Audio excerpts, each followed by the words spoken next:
Assalamualaikum warahmatullahi wabarakatuh.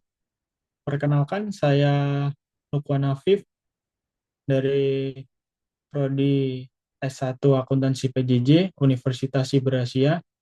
Pada kesempatan kali ini, saya akan mempresentasikan makalah ilmiah yang berjudul eh, Perkembangan Standar Akuntansi di Indonesia. Nah, topik ini sangat penting karena menyangkut kualitas pelaporan keuangan yang menjadi eh, fondasi, yaitu fondasi dalam pengambilan keputusan ekonomi oleh berbagai pihak seperti investor, seperti kreditor, dan eh, regulator atau pemerintah. Kita akan bersama-sama menelusuri bagaimana perjalanan standar akuntansi di Indonesia dari masa lalu hingga upaya adopsi terhadap standar internasional seperti IFRS.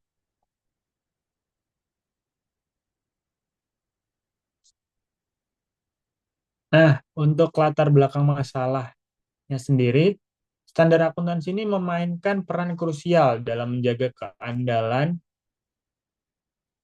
dan konsistensi laporan keuangan. Di Indonesia sendiri, standar ini telah mengalami perkembangan yang dinamis seiring dengan transformasi ekonomi dan keterlibatan dalam pasar global.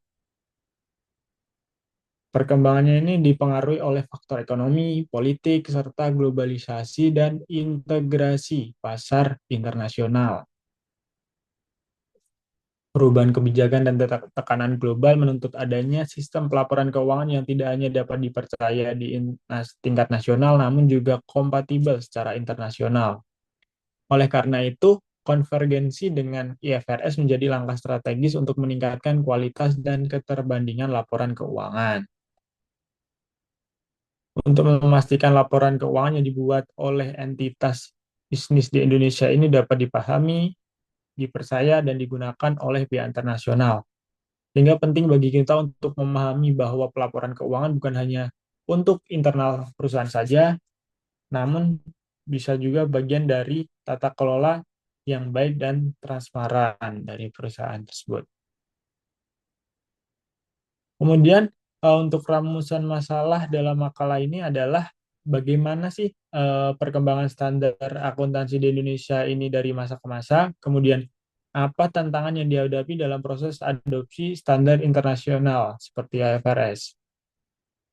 Kemudian untuk tujuan penelitiannya adalah untuk menjawab pertanyaan-pertanyaan dari rumusan masalah tadi dengan mendalami peran lembaga-lembaga pengatur standar akuntansi seperti kalau di Indonesia ada IAI, serta memahami proses adopsi IFRS, termasuk kebijakan yang diterapkan dan tantangan yang muncul di berbagai sektor seperti sektor UMKM dan pemerintahan.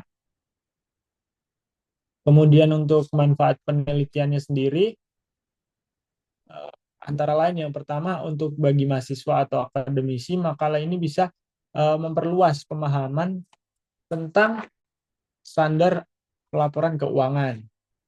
Kemudian bagi praktisi sendiri dapat menjadi bahan referensi atau bahan refleksi dalam proses implementasi dan pelatihan antara PSAK dan IFRS. Kemudian bagi regulator atau pembuat kebijakan ini dapat menjadi rujukan dalam menyusun strategi harmonisasi antara PSAK dan IFRS, sehingga terdapat yang bisa mendukung upaya peningkatan transparansi dan kualitas laporan keuangan. Kemudian untuk tinjauan pustaka singkat, standar akuntansi ini menjamin relevansi, keandalan, dan keterbandingan laporan keuangan. Kemudian konvergensi dengan IFRS dilakukan oleh IAI sejak 2008 melalui PSAK. Kemudian IAI dan Dewan SAK atau DSAK dan DSAS menjadi lembaga utama dalam penyusunan standar akuntansi di Indonesia. Tujuan utama dari PSAK dan IFRS sendiri adalah untuk menghasilkan laporan keuangan yang relevan, andal, dan dapat dibandingkan.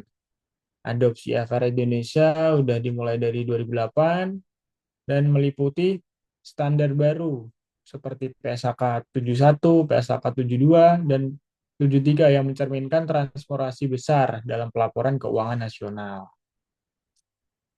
Nah, untuk metode penelitiannya sendiri menggunakan pendekatan deskriptif kualitatif, yaitu jenis data yang digunakan yaitu data sekunder yang diperoleh melalui studi pustaka terhadap jurnal, buku teks, dan dokumen resmi dari AI dan lembaga terkait lainnya.